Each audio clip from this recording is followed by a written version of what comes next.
I want the bits from Betty Weekly because we win. That is our motto. Sometimes we win, sometimes we don't win. Don't give us the bird, don't give us your stink eye. We try our best and we're successful. Come watch our show. Red River sponsors. It's time to start. Enjoy the show. Yeah, give me your picks. Give me your insights. I want the bits from Betty Weekly because we win. That is our motto. Sometimes we win. Sometimes we don't win. Yeehaw! I hope you enjoyed that country music as much as me and Ruairidh Barlow did, folks. This is me, Simon Holden, welcoming you to Betting Weekly Live. Now, Ruairidh, you are doing day 2 of your 2-day shift. How are you, my friend? Yeah, delighted to be on. A bit of a bad beat yesterday with Portugal, Germany, which we'll come on to. But yeah, great to join yourself, Simon. And yeah, back to be with all the Bet Rivers listeners and viewers. Welcome in, everyone. Welcome, Rick Haley. Welcome, Tristan. Now, Ruairidh, would you like to hear 2 amazing facts of things that happened on this day in history? I mean, if you must, Simon, if you have to, if you feel you need to. Yeah. Do you know what? He said, no, get lost when we were practicing. Right, on this day, 1952, here's the relevance. The first ever all across America live sporting event. It was Jersey Joe Walcott beating Ezard Charles in Philadelphia in the heavyweight title fight. It went to a 15-round slugfest, and it started live sport, and now we're streaming on Bet Rivers. So that 1952, amazing stat. And one more. On this day in 1966, Leo Cardenas, in a famous double header against the Chicago Cubs, got 4 home runs. It's for the Cincinnati Reds even. And, well, it remains one of the great baseball achievements in history. So on this day, we are on hallowed ground, but we are going to feature the second semi-final of the Nations League between Spain and France, because Portugal await the winner after beating Germany 2-1. That's not all, folks. We've got 3 South American World Cup qualifiers, and then we're going to quickly look at the tennis at Roland Garros. Now, folks, I want to hear from you who you think is going to win the Nations League, who you've got selections on, who you've got tickets on. How are you feeling if you're on the big 2 in the tennis? And I want to hear your plays in the 3 big South American World Cup qualifiers. Now, we will start, Rory, with a quick look back. Got to give huge well done to old Dangerous Dan Roebuck, who, of course, was on Portugal on the Asian handicap. So well done with that, Dan. Now, Portugal, it's fair to say, I watched some of the American coverage, and they were saying before that Ronaldo, should he still be involved? We'll come to a chat about Ronaldo later, but one thing's for sure. When Germany scored, Portugal were kind of arguing with the referee. There was 1 or 2 decisions that went badly against them, which looked very unfair, and they could easily have folded, but they actually came back, Rory, and were a very, very strong winner. Now, were you surprised by the team spirit they showed? Yeah, I should have known I was onto a loser when Dangerous Dan started giving me hints that he was going towards Portugal. But yeah, I was surprised at Portugal. I thought they did very well to come back, as you say. The game, in terms of how it was set up, in terms of how these 2 teams attacked each other, went kind of as I was expected. Germany kind of having more kind of longer attacks, possession in their half, trying to break down the Portugal side. And Portugal ultimately hitting them on the break quite successfully. I think that goal from Conceição really changed things. It was a hell of a goal, it has to be said. But yeah, I think Portugal did very well, and they showed a bit of a backbone that we haven't really seen from them under Roberto Martinez, certainly. And yeah, I think even if Portugal haven't necessarily been free-flowing under him at times, I think they always look good in the qualifiers, Portugal. They're one of those teams that tends to thump people during the qualifiers, and then it gets to the tournaments and they tend to be a bit of a letdown. But they are just a game away from winning the Nations League now. Well, they are. And you made some comments about Martinez. Of course, as an Everton fan, I absolutely adore the guy. And we've got Carlo Ancelotti we'll talk about later. So we're Everton manager heavy tonight. But Martinez has often been labelled as the man who falls short. And we've all got, I've got a stack of losing tickets on Portugal in major finals. And every time I say, like many others, weren't they impressive in the qualifiers? So I've been there, bought the T-shirt, bought the sweatshirt, bought the entire outfit. Yet they showed some steel. Now, they showed a togetherness. Now, when they equalised, there's always been talks about under Martinez that there's friction in the camp, all this kind of thing. But they came together to celebrate that equaliser. And I thought, this is a new Portugal. This is a bit of steel there. And in the end, you have to say they were very, very comfortable. And 3-1 wouldn't have flattered them, would it? No, not at all. And I mean, Ter Stegen made that very good save towards the end. And I think you look at it, I wonder how much Luis Enrique is helping this side, because I mean, Nuno Mendes obviously got a really good assist for Ronaldo, João Neves, Vitinha. Those are three players who were right at the forefront, right at the center of that Champions League victory. And one of the things that we kind of talked about is that PSG, they didn't really buckle at all under Inter's pressure. They never really blinked in that final. Throughout this Champions League campaign, you can look at it, Liverpool at Anfield, pressure's on, never really buckled. So I think those three players, especially for PSG, seem to have built up that mental fortitude now and seem to feel comfortable in any kind of scenario. And you saw it with Vitinha coming in, the way the game changed a little bit as well. And I think that steel will really go on to help Portugal, who, like you say, I mean, even you look at kind of Bruno Fernandes, they have a lot of really, really talented players. Bernardo Silva's obviously kind of fallen off a bit, but there's a lot of talented players there, but they maybe do lack a little bit of a leader that isn't Ronaldo, if that makes sense. Yes. And maybe Vitinha and Neves and Mendes are going to become those leaders for them. Yeah, we'll talk a little bit about Ronaldo later, because we're going to talk about another sportsman that I think there are huge parallels. But we go to Stuttgart tonight for Spain against France, which is an absolute crackerjack of a game. Now, before I go any further, I just want to go through some winners and losers in yesterday. I'm going to talk about the bets that are on this game. So notable Wednesday's winners and losers. 25,400, a huge bet on the Padres live versus the Giants, minus 910. Well, this is not going to be good news for that guy. It was a loss. Slightly better for the bettors was 20,000 on the Oilers at +2 live at minus 270. The Panthers, that was a win. $15,000 on the Braves on the money line at minus 172 versus the Diamondbacks. That was a loss. We've got 14,200 on Dreamland Gran Canaria versus Valencia in the basketball. That game, that bet was over 175.5 points, minus 112. That was a winner. Now, our house specials today, they are Lamine Yamal or Ousmane Dembele to score a goal at minus 118. That's going to interest a hell of a lot of you. Kylian Mbappe, Lamine Yamal or Ousmane Dembele to score at least 2 goals. Listen to this, plus 335. And lastly, France and Spain each to record 1+ goal and 5+ corner kicks at plus 480. They are your house specials on this semi-final. And let's talk about the game first, and I'll come to the bets that are in first. So let's go back to the screen. We've got Spain at plus 133. We've got the tie at plus 230 and France at plus 210. Now, I know you do have a selection for us, but let's look at the game in general, Rory. And you have it's fair to say, a couple of doubts over this Spanish team.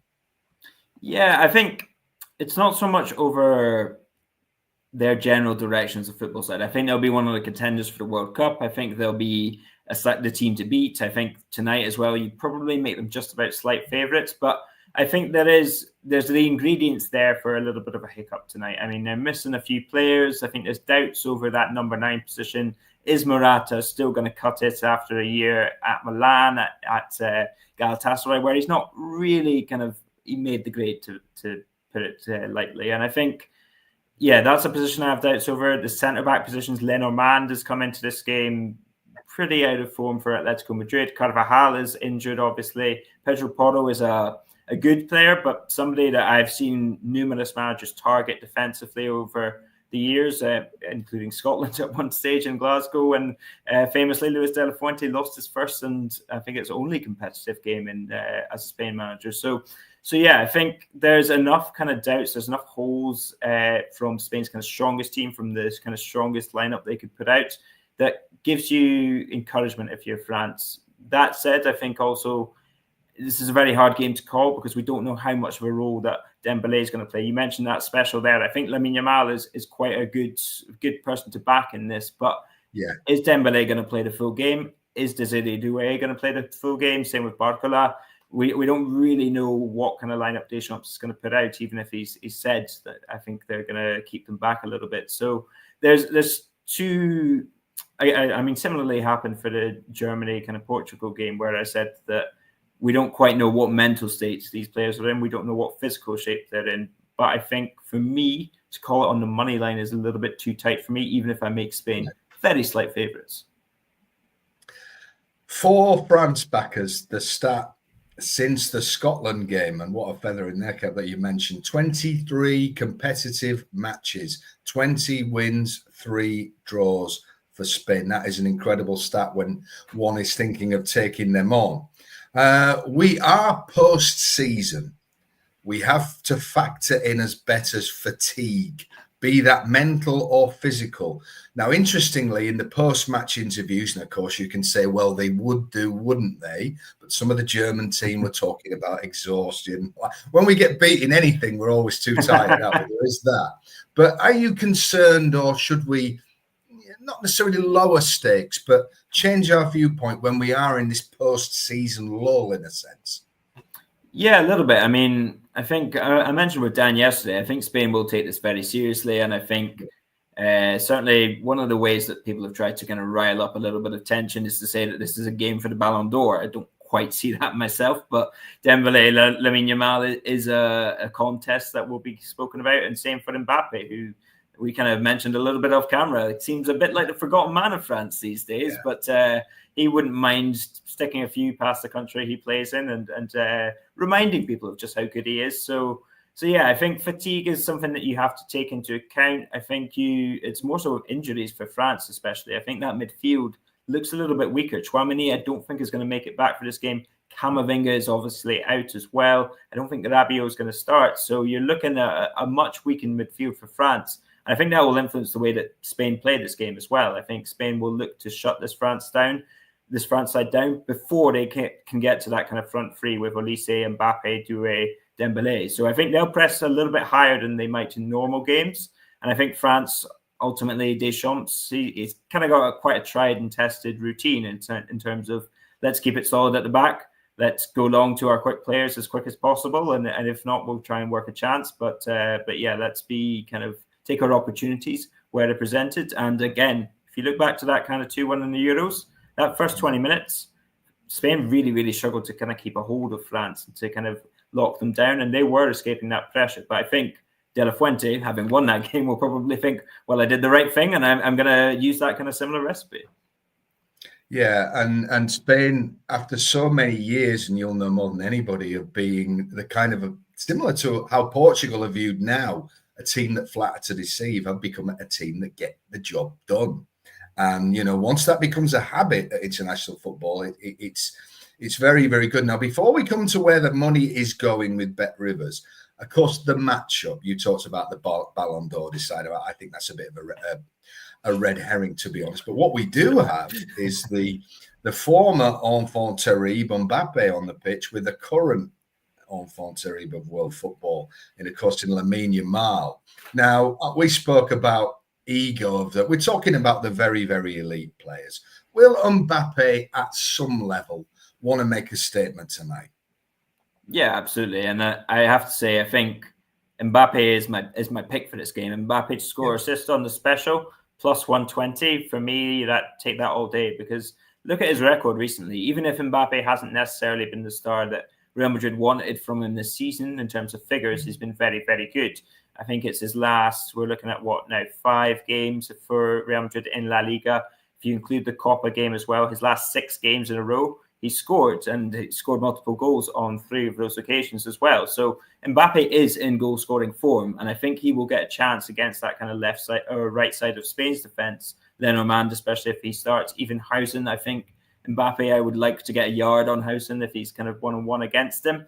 And Barlow as well, we know that he kind of switches off at times. So I think Mbappe will be a factor in this game. And I think France, I mean, we saw a couple of our kind of viewers there putting in both teams to score. I think that's a good way to go, because I think the Spain side, what we've seen from them is they're really good at overcoming adversity, but they quite often do have to overcome something, and that tends to be a goal from the opposition. Yeah. So both teams to score. Nish has put both teams to score, but odds week will go and play Spain plus 1.5. Let's see where the money's been. So both teams to score, yes, minus 152. So the money here has been 84% of the money and 69% of the tickets are on Spain, Rory. And on the over-under, 60% of the money and 76% of the tickets are on the overs. I think that's a tad higher than I expected.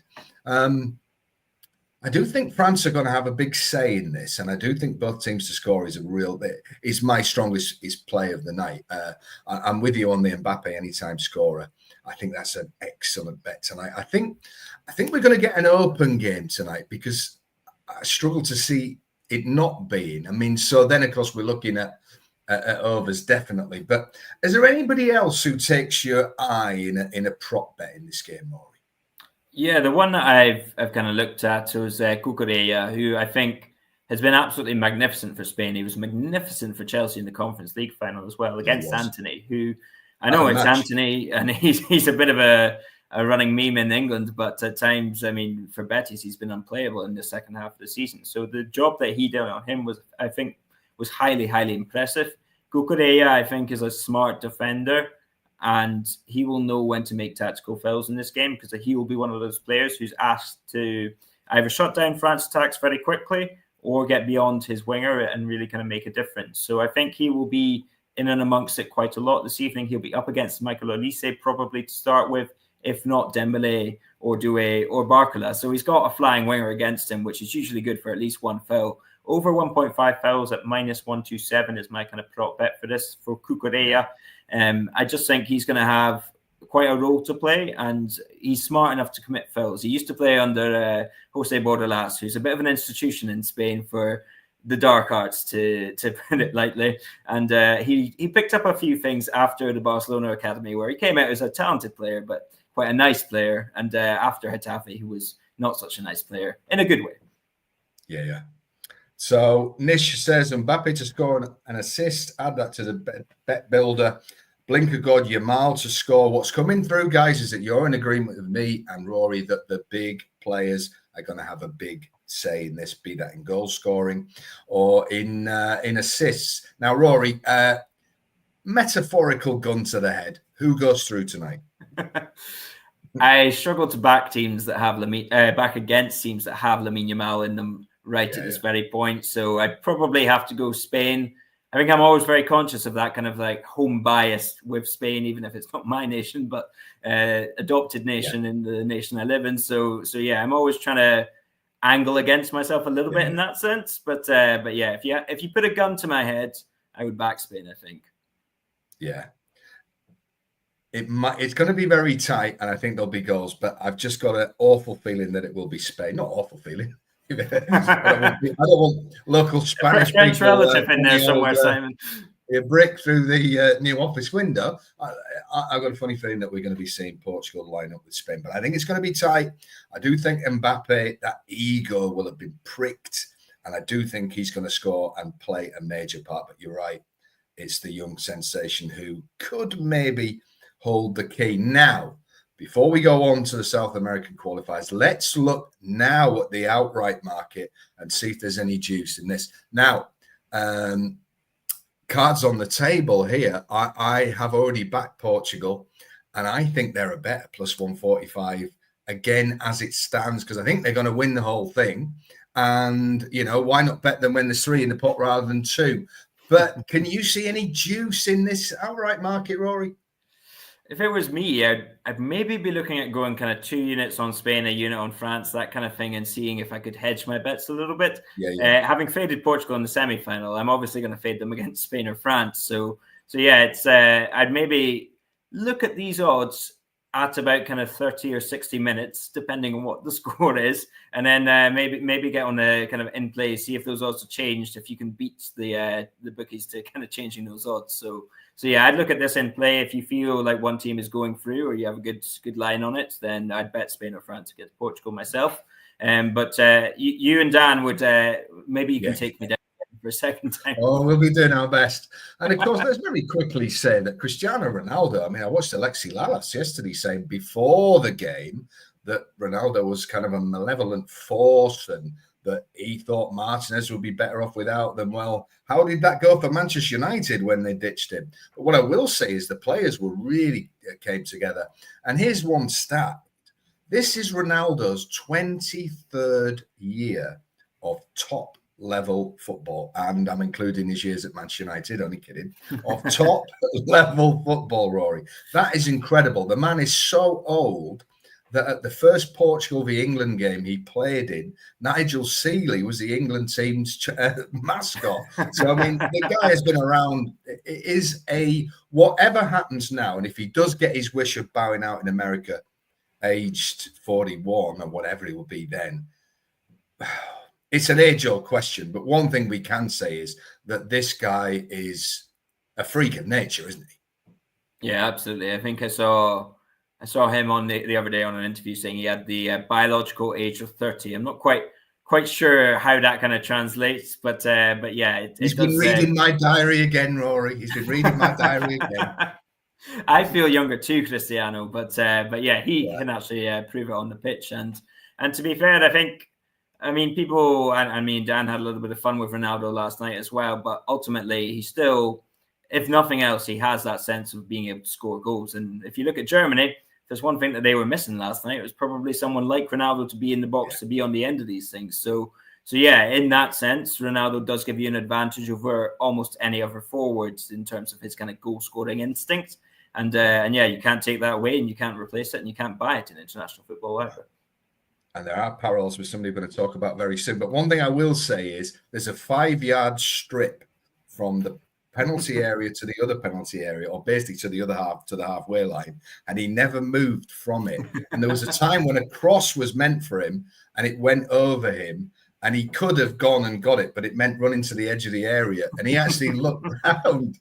Somebody had to run around and go for it. So he's incredibly fit, but the guy's playing very, very smart too and conserving his energy. So incredible scenes, and I think he's going to lift that final. But one thing for sure, we're in for a great game tonight. And this, we are post-season. A lot of people are feeling the betting fatigue and the soccer fatigue, but last night was sensational. I think tonight's going to be even better. And so don't miss it. Now, we're going to go to South America for 3 big qualifying games. So let's look at them in order. We start off with Paraguay, one of the in-form teams, v Uruguay. And Paraguay come here on something of a roll here, Rory. And certainly Brazil won't be wanting to face them again very soon. But is this a price that tempts you, the plus 160? A little bit, yeah. I mean, Paraguay they're an interesting team because they've not got enough kind of goal-scoring power to really kind of start backing them with any real confidence. And I think that's reflected in the plus 160, because if you look at the form of these two sides, I mean, Paraguay are very clearly the winner. They recently beat Argentina at home. I think I backed them twice in the recent South American qualifiers in March, and it did me a couple of solids there as well.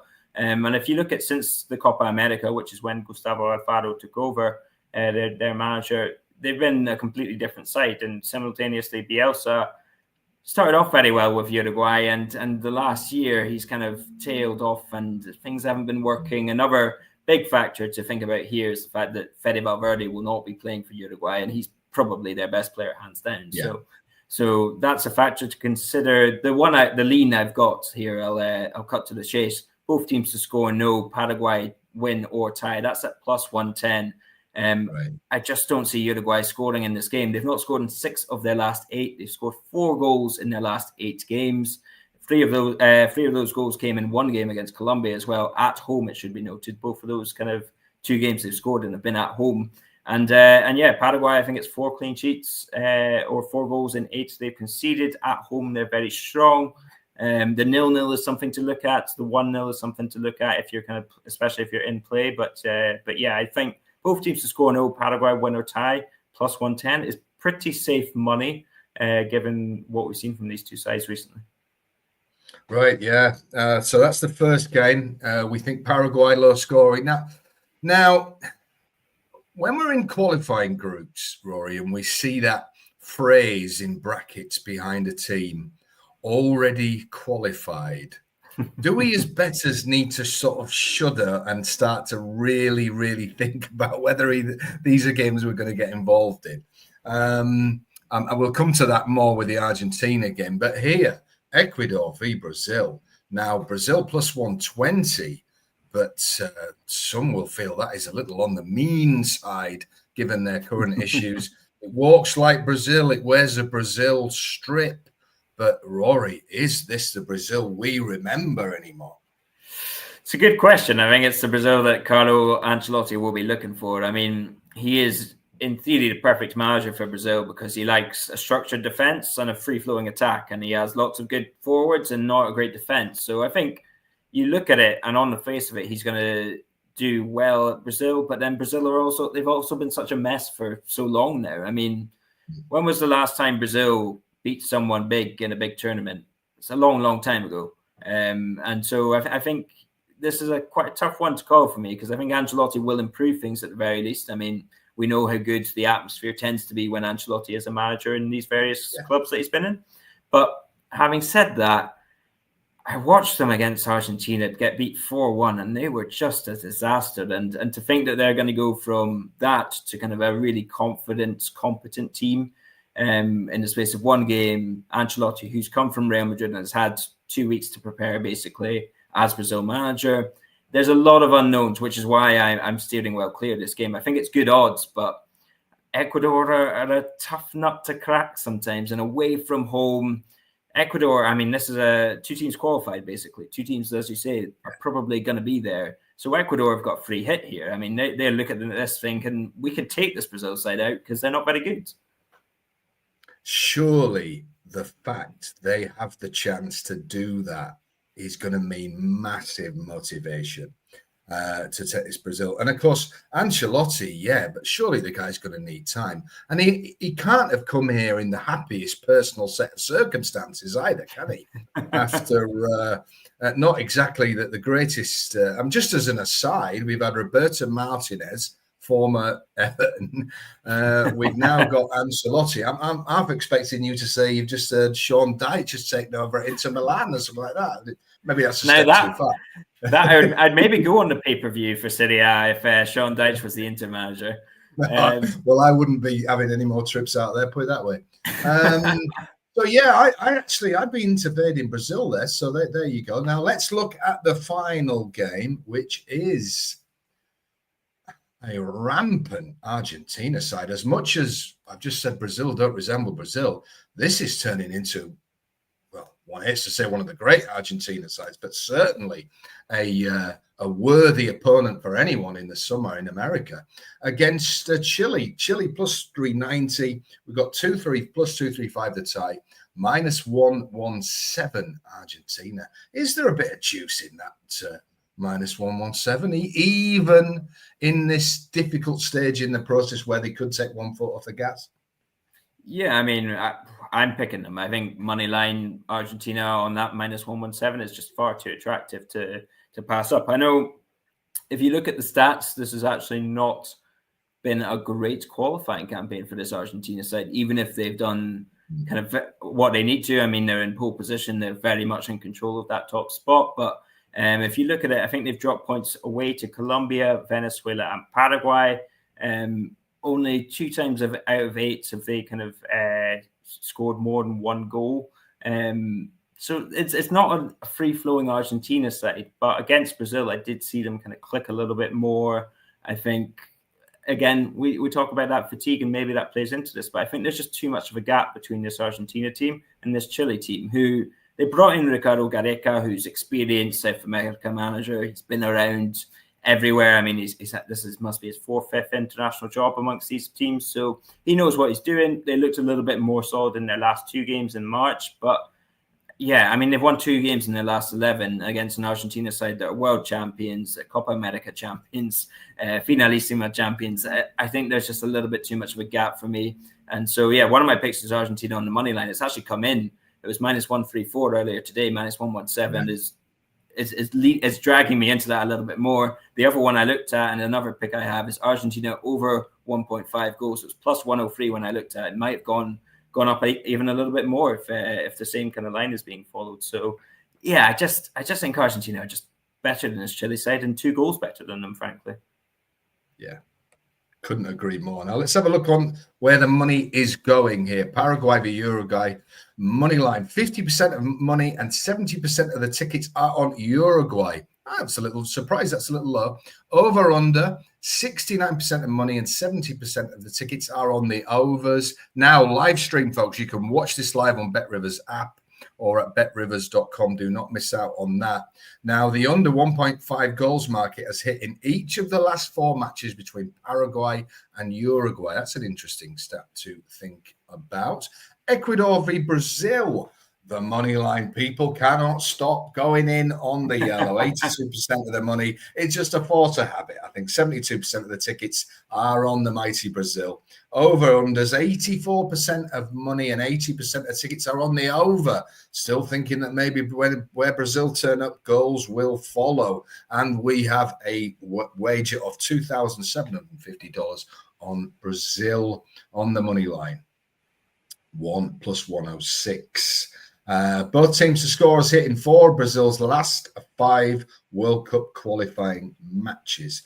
Interesting stat there. Now let's finish off. Where's the money been going? Chile v Argentina. Oh, I'm out. I was going to say 96% of the money on Argentina. It's 97%, Rory, and 98% of the tickets on Argentina. If you are in that 2% club, God bless you, but you're going to lose your dollars. Over under 60% of the money and 71% of the tickets on the over. This is also a live stream match. Now, I can't be accused of the hipster bets then for Argentina, Chile. No, exactly.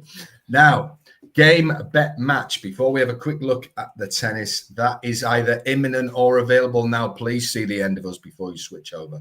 And this has been another superb major tennis tournament for the boys. And when we finish, the Sultan of Sin City himself, Doug Kazarian, will be here twice. Hardball at 2 p.m. Eastern time and fast break at 3 p.m. Eastern time. And we are, of course, the fastest growing sports network and betting network anywhere. So if you've not subscribed, why not take 3? Is it 3 seconds is fair, Rory, to move? I think it is. I've done it in 2 when I've subscribed, but I'm going to give you that extra second to waver around and then subscribe. And with all these shows on, and also I've got to mention the Betting Weekly newsletter, not because I feature heavy, Rory, I'm not like that at all. BettingWeeklyStudios.com newsletter. Sign up. This week's weekend newsletter is a US Open special where myself, Dangerous Dan Roebuck, and Night Owl John have all given 5 players to follow, our idea of the tournament winner, and our best bet of the whole event. Now, I'm a very modest man, Rory, as well as being a very honest man. Modesty is one of my great qualities. Now, what I must say is I'll be on Instagram next week. We clean swept at the PGA, and we're going to be on from Tuesday every day on Instagram. Sign yourself up to that. There'll be exclusive bets there, round bets, all sorts of things going on. We clean swept. We want to keep that going. And what I will say for the newsletter, picking it outright, it is not Scotty Scheffler. It is not. So get yourself signed up. It's the only place you're going to get it. We have got you covered in everything. And before we go, we're going to just a very quick look at the Roland Garros semis. Now, very, very quickly, who am I, Rory? We've got the great minds in tennis. We've got Rory, we've got Sean, we've got Seeley himself. the three musketeers of Bet Rivers, because we win. Now, we've got here, Sean Calvert said at the start of the tournament that this is all about the favourites, and so it has been. Now, Lorenzo Mazzetti plus 500, Carlos Alcaraz. There's no escape from Alcaraz. I went to Rome. I said he'd win in Rome. He did. He beat Yannick Sinner there. I think he's going to go all the way to the title at Roland Garros. And then Yannick Sinner v Novak Djokovic. Now, tomorrow on this program, myself and Tim Dennis, we will talk through the second semi and the women's final. But if there is to be a shock, Djokovic, the man who just defies everything. And here's a question, Rory. I think Djokovic's going to pull this out of the fire and make his way. I'm prepared to stick my neck out, make his way to the final. He is the greatest tennis player of all time. If he can pull this off, he's probably the joint with old Roger if he doesn't. So he's going to go down in history as the great. But are there as bettors these great figures in sport like Djokovic, like Ronaldo? They always say there's no place for romance in betting. It's a hard-boiled thing. But, you know, sometimes the great people can do things that others can't, can they? And as bettors, you know, it's not just romance, because these great people have done great things in the past when people said they couldn't do it. So have you got one or two sports stars who you just think, yeah, they are the greatest of all time? Yeah, I mean, I'd probably say Messi's probably the best of all time, but I'd say with Djokovic, I mean, like you're saying, I mean, it's muscle memory. These guys have been there, done it before, and you don't have to kind of consider the same amount mentally as you would if you've not done it before. That's why winning the first is the hardest, and winning the second is the next hardest thing. And then after that, I think you enter a different level of kind of sporting greatness and ability mentally. So I think there's a reason why Ronaldo is still here at 40, playing at that level. There's a reason why Djokovic is still going, and yeah, I mean, it's not necessarily that I always back them. It's that I'd hate to back against Djokovic. I mean, you feel like you're laying yourself out to get punched in the gut there. And what he will do, I think, is he'll disrupt. He'll start playing all sorts of drop shots and all sorts of different things and just get Sinner out of his comfort zone. And there is an issue about physicality. Possibly there is with the old man Djokovic, but there could be with Sinner. But much more in depth on Game, Bet and Match. I'll be back with Tim Dennis tomorrow. Rory, you have done sterling work, sir, on your double shift. We thank you. We hope you have a great night watching tonight and that your team wins the final, but that would mean that my Portugal lose. So I'll let you decide how much I mean that. But thanks, mate, and I hope to see you very, very soon. Pleasure as always. Thanks very much, Simon. And thank you to everyone for tuning in. It's always a pleasure. Right, and thanks for your comments, folks. Please always gamble responsibly. Have a great night watching the football. Look, of course, for the live streams on Bet Rivers. Check out all the house specials. I'll be back tomorrow. I'll tell you how we did today. We'll look at tomorrow, and we'll hopefully have another great show. Check out the other shows. Sign yourselves up, and we'll see you soon. Take care, and bye for now.